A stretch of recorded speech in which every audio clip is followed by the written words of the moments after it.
18세기 후반부터 19세기 중엽까지는 프랑스 혁명과 산업혁명으로 이루어졌다. 다시 말해서 이 이중혁명이 시대의 정신을 가긴 하는데, 그래서 나는 이 시대를 혁명의 시대라 한다. 뭐 이런 내용의 말을 다른 책에서 한 적이 있는데요.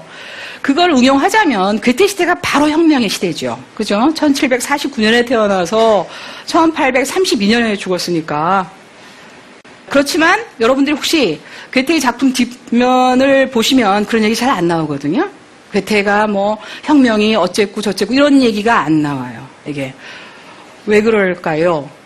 영국이나 프랑스에 비해서 시민사회의 발전이 낙후한 나머지 독일은 사실 혁명의 흐름을 주도하지도 못했고 어떻게 보면 떨어져 있었어요. 이게 그래서 시민 계급이 뭔가 이렇게 사회를 발전시켰다기보다는 아직까지는 수동적인 역할이었어요. 그래서 정치 사회적으로는 프랑스나 영국에 비해서 낙후했던 독일이고요. 나중에 여러분 잘 알다시피 19세기 후반에 가면 이제 후발 산업국으로서 눈부시게 발전하면서 다시 한번 이제 떠오르게 되죠. 괴테 시대는 그런 것에 대한 보상이라도 하듯이 정신적으로는 탁월한 인재들의 시대입니다. 우리가 항상 철학할 때마다 칸트 나오고 헤겔 나오지 않아요? 괴테 시대에 살았고 서로 다 연관 맺으며 살았습니다. 우리가 독일 문학 하면 항상 괴테와 실러 이야기합니다. 바로 이 시대의 사람들이고요. 괴테 시대의 음악가를 보면 모차르트, 슈베르트, 베토벤이 있어요. 다 괴테하고 관련이 있습니다. 모차르트는 괴테가 굉장히 좋아했어요. 괴테가 나중에 유명해지니까 전 세계까지는 뭐 아니지만 꽤 유명한 작곡가들이 괴테한테 편지를 보냅니다. 선생님 책을 읽었는데 거기 곡 좀 붙여도 될까요? 곡을 붙였습니다. 뭐 꽤 유명한 작곡가들의 이름이 많이 나오는데 괴테가 그렇게 감동하지를 않아요. 저 같으면 편지만 받아도 감동할 것 같은데. 왜냐하면 이 한마디, 모차르트가 했었어야 돼. 딱 괴테한테는 음악가는 무조건 모차르트인 거예요. 이게. 자, 근데 슈베르트가 어느 날 작곡하고 괴테한테 편지를 씁니다. 제가 이제 간단하게 요약을 해서 말씀을 드리면, 존경하는 선생님, 제가 이 곡을 작곡했습니다. 이것을 선생님께 바쳐도 될까요? 이거예요.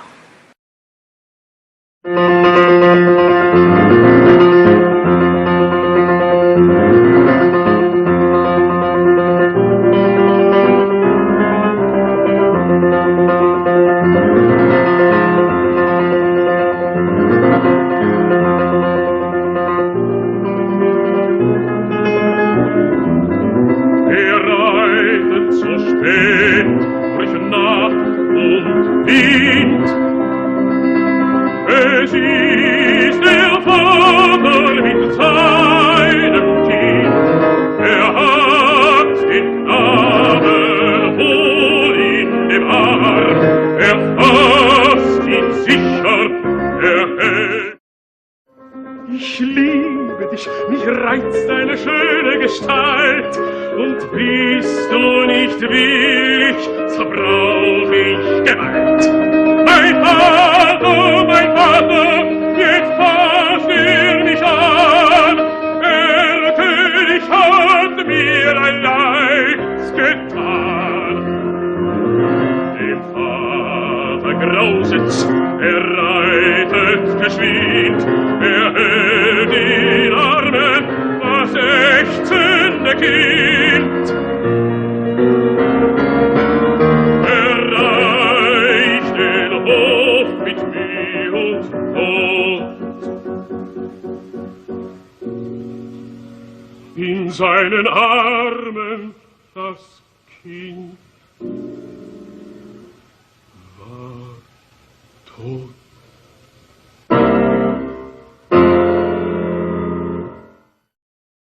자, 다 아시죠? 좋아하시죠? 정말 이렇게 들을 때마다 가슴이 뛰는 곡인데요. 슈베르트가 이 편지를 보냈는데 답장을 받지 못했어요. 에? 답장을 받지 못했어요. 그래서 사람들이 그런 말을 했다는 거죠. 야, 천하의 괴테도 음악 볼 줄은 몰랐구나. 에? 슈베르트가 누군지를 모르다니. 이런 얘기를 하는데, 사실은 슈베르트가 편지를 보냈을 때는 괴테는 굉장히 나이가 많고 워낙에 유명한 사람이어서 그한테 오는 많은 편지를 자기가 직접 뜯어보지를 않았어요. 슈베르트는 지금 막 자라는 10대 청년이에요. 누가 슈베르트 알았겠냐는 거죠. 그러니까 왔을 때 아마 덮였을 거다. 뭐 여러 가지 추측이 있는데 어쨌든 이 일화가 가르쳐주는 것은 뭐냐 하면 괴테의 시대가 괴테가 여전히 모차르트가 내 작품을 작곡해야 했어 하는 그 고전주의가 주도하고 이제 앞으로 화려하게 떠오를 낭만주의는 잘 모르는 채 있었던 좀 있으면 막 떠오르고 나중에 이제 더 나이가 들어서는 낭만주의 음악도 많이 듣습니다. 자, 괴테의 포지션을 제가 말씀드리기 편해서 이 일화를 말씀드린 건데요. 예를 들면 우리가 보통 그렇게 배우잖아요. 베토벤은 모차르트와 슈베르트 사이에 있었다. 그러니까 괴테가 슈베르트는 몰랐고 모차르트는 아주 존경했고 베토벤은 알았지만 뭐 그렇게 존경하지는 않은 뭐 이런 그 관계가 이 시대를 보여주죠. 고전주의와 낭만주의가 이 시대의 예술사를 움직여가고 있었고요. 괴테의 장년기는 고전주의를 대표한다 이렇게 이야기가 되지만 나중에 가면서는 고전주의, 낭만주의 모두를 아우르는 작가로 변해갑니다. 자, 이제 이 정도가 괴테의 시대. 정치적으로는 이중혁명이었고 예술사적으로는 고전주의와 낭만주의가 이끌어갔던 시대다. 그리고 독일의 많은 중요한 예술, 철학, 문학 이런 사람들이 모여 있으면서 서로 연락을 했다기보다는 서로 영향을 많이 주고받으면서 이 시대의 독일 문화사를 굉장히 끌어올렸던 시대이고 그 한 주역이 괴테다. 이렇게 정리할 수 있겠습니다. 여기서 우리가 이제 우리 세대에서 많이 보게 되는 기성세대의 가치관을 공유하지 못하는 청년 세대의 슬픔을 볼 수 있을 겁니다. 이제 괴테도 여러 면에서 그런 것들을 겪었고요. 괴테뿐만 아니라 그 시대의 청년들이 많이 겪었던 문제이고 이런 것들이 그의 소설 젊은 베르테르의 슬픔으로 나타납니다. 바이마르에서 이제 관료로서 한 10년 동안 정말 부지런히 일을 해요. 옛날에 그랬던 문학 청년이 아니고 그러니까 철이 든 걸까요? 이렇게 합니다. 어느 날 밤 마치 야반 도주하듯이 이탈리아로 후련 떠납니다. 그러니까 사표 쓰고 떠나는 거죠. 이탈리아 여행은 사실 바이마르에서 관료로서 10년 동안 봉사한 후에 자신의 본질인 예술과의 문제를 정말 본격적으로 따져보자 이런 생각으로 간 거예요. 나의 본령은 글쓰기다라는 겁니다. 이때부터 이제 우리가 알고 있는 그 어느 날 갑자기 혜성처럼 등장한 청년 괴테가 아니라 정말 많은 시를 쓰고 소설을 쓰고 한 그 괴테의 모습이 나타나기 시작하는 거죠. 괴테의 집안을 좀 이제 들어가 볼게요. 프랑크푸르트의 상류 시민입니다. 잘 살았어요. 괴테의 친가가 경제적으로 성공을 했고 괴테의 외가도 사회적 학문적으로 성공을 했어요. 괴테의 외할아버지는 프랑크푸르트 시장이었으니까 그 당시 프랑크푸르트면 보통 도시가 아니고 황제 직속, 그러니까 우리 같으면 서울 특별시 같은 그런 데니까 시장이면 나름 꽤 성공한 그런 인물인 거죠. 괴테의 할아버지는 자기가 번 것도 있지만 뭐 결혼도 뭐 잘하고 하면서 돈이 많았어요. 그래서 제가 학생일 때는 돈이 많았다고 딱 보니까 여관주인 이렇게 나와 있어요. 그래서 여관주인이 이런 생각을 했는데 가스트호프가 독일어로 가스트호프가 번역하면 여관도 되고 호텔도 돼요. 그래서 그 당시에 괴테 할아버지가 가졌던 호텔을 보면 프랑크푸르트에선 4번째 정도로 규모가 큰, 그러니까 굉장히 돈이 많았던 1급 호텔. 지금도 위키피디아 같은 데 보면 그 호텔에 변천사가 나와 있을 정도로 집안이 넉넉한 집안에서 태어났습니다. 이런 조건이 괴테로 하여금 평생을 자기가 좋아하는 문학을 유지할 수 있게도 했지만 다른 한편으로는 그다지 독자의 시선에 신경 쓰지 않으면서 자기가 쓰고 싶은 대로 쓰게 만들어준 요인이기도 하죠. 네. 괴테의 아버지는 대학에서 법학을 전공했고요. 박사학위 받고 뭐 하여튼 교육에 굉장히 전념했어요. 추밀고문관이 되고 싶었지만 좌절합니다. 이게 일종의 쿼터제 같은 게 있어서 막 실력이 있다고 다 되는 게 아니었던 시절이었거든요. 추밀고문관은 사실 시민계급으로서 올라갈 수 있는 최고의 직 중에 하나였으니까 굉장히 아쉬웠을 것이고 그런 아버지가 아들 괴테한테 무엇을 기대했을까요? 당연히 너도 법대를 나와서 능력을 갖추어서 나중에 추밀고문관까지 가라 뭐 이런 거였는데 아들의 관심은 그런 쪽에 있지 않습니다. 오히려 문학이나 인문학에 있고 아버지와 여러 번 갈등을 겪다가 결국은 법학을 전공하게는 되지만 그렇게 잘 적응하지 못하고 대학을 보냈습니다. 그 대신 다른 거 많은 거 하면서 대학을 보냈고요. 여기서 우리가 이제 우리 세대에서 많이 보게 되는 기성세대의 가치관을 공유하지 못하는 청년 세대의 슬픔을 볼 수 있을 겁니다. 이제 괴테도 여러 면에서 그런 것들을 겪었고요. 괴테뿐만 아니라 그 시대의 청년들이 많이 겪었던 문제이고 이런 것들이 그의 소설 젊은 베르테르의 슬픔으로 나타납니다. 보통 이제 흔히 이루어질 수 없는 사랑의 이야기라고 알려져 있지만 그것 외에도 이 시대 젊은이들이 어디서 외롭고 어디서 갈등을 겪고 어디서 화가 나고 이런 것들을 굉장히 잘 표현해 준 소설이에요. 그러니까 당연히 히트를 쳤겠죠. 우리는 흔히 이제 베르테르 이 소설을 말할 때마다 베르테르 효과라는 요 개념하고 연관을 시킵니다. 아시다시피 언론에 유명 인사의 자살이 보도되면 그것이 일반인의 자살률에도 영향을 미친다. 이 이야기를 하고 있는 거고 이건 미국의 사회학자가 만들어낸 건데 여기에다가 왜 하필 베르테르 효과라는 말을 붙였을까요? 베르테르도 그러했으니까, 그죠?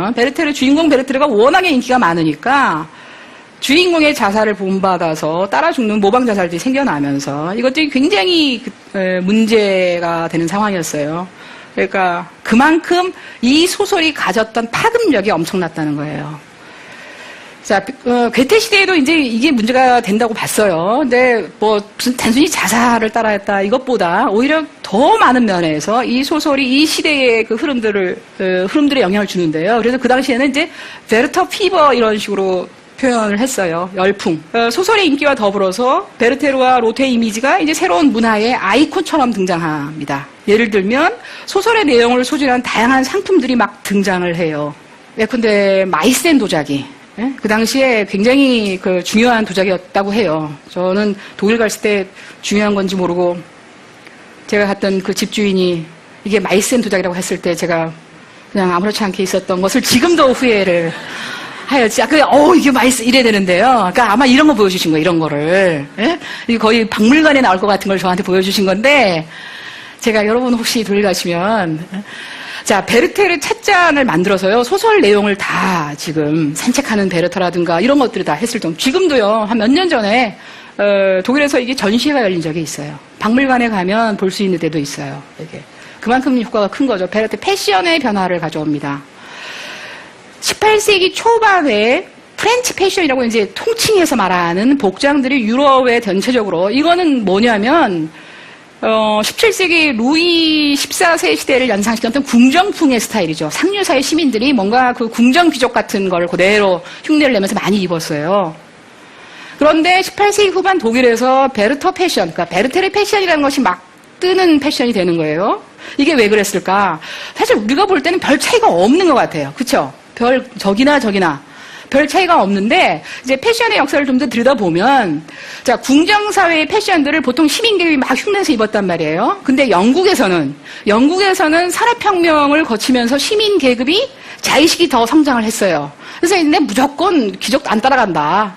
우리는 너네처럼 그렇게 번다하게 차려입지 않아. 우리는 심플하게 플레인하게 입겠다. 이러면서 굉장히 단순한 복장들을 의도적으로 자의식 강하게 입기 시작했고 이것이 영국 스타일이라는 이름으로 대륙에 영향을 미치기 시작하는데 베르테는 상당히 빨리 그 옷을 입고 나타난 거예요. 그러니까 베르터 패션을 그 당시 젊은이들이 흉내를 냈다는 것은 이제 무조건 따라가지 않겠다. 우리는 우리의 이야기를 하겠다. 우리는 우리의 가치관을 표현하겠다라는 시대 분위기를 표현하고 있는 것이죠. 특히 젊은 세대가. 그러니까 어른들이 입으면 따라 입던 그런 게 아니라 우리는 우리 것을 입겠다. 이런 면에서 볼 수 있을 것 같아요. 그러니까 이게 그 당시에는 거의 우리 무슨 미국 뭐 어느 유명한 패션 브랜드 입는 것처럼 그렇게 막 입었던 것 같아요. 그래서 보면 이제 어떤 책을 읽어보면 18세기 후반 독일에서 베르테르 패션이 막 유행하는데 뭐 그게 스타일은 비슷하고요. 뭐 잘 사는 집 아들은 공단으로 해 입고 못 사는 집 아들은 면으로 해 입고 이런 말이 막 있을 정도로 굉장히 이렇게 히트를 친 거예요. 베르테르는 죽었지만 사실 베르테르 자신은 굉장히 멋있게 산 거예요. 자기 살고 싶은 대로, 자기가 원하는 대로, 그죠? 근데 내가 원하는 사랑이 아니면 나는 차라리 세상을 포기하지 내 사랑을 포기하진 않아. 이게 베르테르 아닙니까? 멋있게 우리는 슬픔을 이야기하지만 베르터 입장에서 보면 자존심 한 번도 안 죽이고 살다가 깨끗하게 어떻게 보면 생을 끝냈다고 할 수도 있어요. 이런 베르터의 모습은 사실 괴테의 모습이기도 합니다. 자기가 원하는 게 있고 어영부영 살기 싫고 이러면서 괴테도 상당히 많이 위기를 겪고 심지어 괴테 스스로도 한때는 자살할까 이런 생각 많이 했던 것 같아요. 그러니까 어떤 면에서 보자면 자기 문제를 베르터라는 이 소설을 통해서 풀어버린 거죠. 그래서 베르터는 죽었지만 괴테는 죽지 않고 살아남아서 아버지가 원했던 대로 현실 사회에 들어가서 열심히 일을 합니다. 바이마르에서 이제 관료로서 한 10년 동안 정말 부지런히 일을 해요. 옛날에 그랬던 문학 청년이 아니고 그러니까 철이 든 걸까요? 이렇게 합니다. 열심히 이러저러한 개혁들을 시도하지만 이게 내가 해서 될 일이 아니고 또 나는 도대체 왜 이러고 있지? 뭐 이런 회의를 느끼면서 어느 날 밤 마치 야반 도주하듯이 이탈리아로 호련 떠납니다. 그러니까 사표 쓰고 떠나는 거죠. 이탈리아 여행은 사실 바이마르에서 관료로서 10년 동안 봉사한 후에 자신의 본질인 예술과의 문제를 정말 본격적으로 따져보자 이런 생각으로 간 거예요. 여기서 예술이 뭐냐면 사실은 미술이에요. 미술. 제가 계속 미술 강조해왔죠. 원래 괴테가 한때 그런 생각을 했던 것 같아요. 나는 화가가 될까? 난 그림이 정말 좋은데 이겁니다. 그래서 이탈리아에 가서 2년 동안 사실 그림만 보고 사는 거예요. 보통 가면 놀다 왔나 보다 할지 모르지만 어떨 때는요. 이탈리아에서 하루에 교회를 12군데를 다녀요. 이탈리아 교회 아시죠? 거의 하나의 박물관이잖아요. 그림 그리는. 이거를 그러니까 굉장히 강행군하면서 또 엄청나게 그림 많이 그리고 이렇게 살았어요. 2년이 지나고 난 후에 결론은 아니구나 이런 거죠. 난 문학이었어. 이렇게 생각하는 거죠. 자, 독일로 돌아와야 돼요. 원래 관료였어요. 열심히 일하다가 어느 날 밤에 갑자기 야반 도주하듯이 그냥 확 나왔는데 그의 영주는 어떤 생각을 했을까요? 이건 뭐 그냥 잘리는 거 아닙니까? 요즘 식으로 얘기하면. 그죠? 영주가 어떤 반응을 하냐면 와서 일해라. 당신 일한 걸로 봐준다. 일하고 대신 이제 알았으니까 좀 이 정치 쪽은 약간 일을 줄이고 당신의 성향을 고려해서 문화예술 쪽으로 많이 해라. 이렇게 태협이 되어서 계속 일을 하는 겁니다. 그러니까 괴테가 어떻게 보면 괴테로서는 자기한테 굉장히 우호적인 영주 혹은 상관을 만난 것도 행운이었다고 할 수가 있겠지요. 자, 결론은 나의 본령은 글쓰기다라는 겁니다. 이때부터 이제 우리가 알고 있는 어느 날 갑자기 혜성처럼 등장한 청년 괴테가 아니라 정말 많은 시를 쓰고 소설을 쓰고 한 그 괴테의 모습이 나타나기 시작하는 거죠. 독일 고전주의의 대표자로서 아까 고전주의 아니면 뭐 예술이 아니야 하는 그 태도 있죠. 이렇게 나갑니다. 이때의 대표작이 빌헬름 마이스터의 수업시대가 되겠습니다.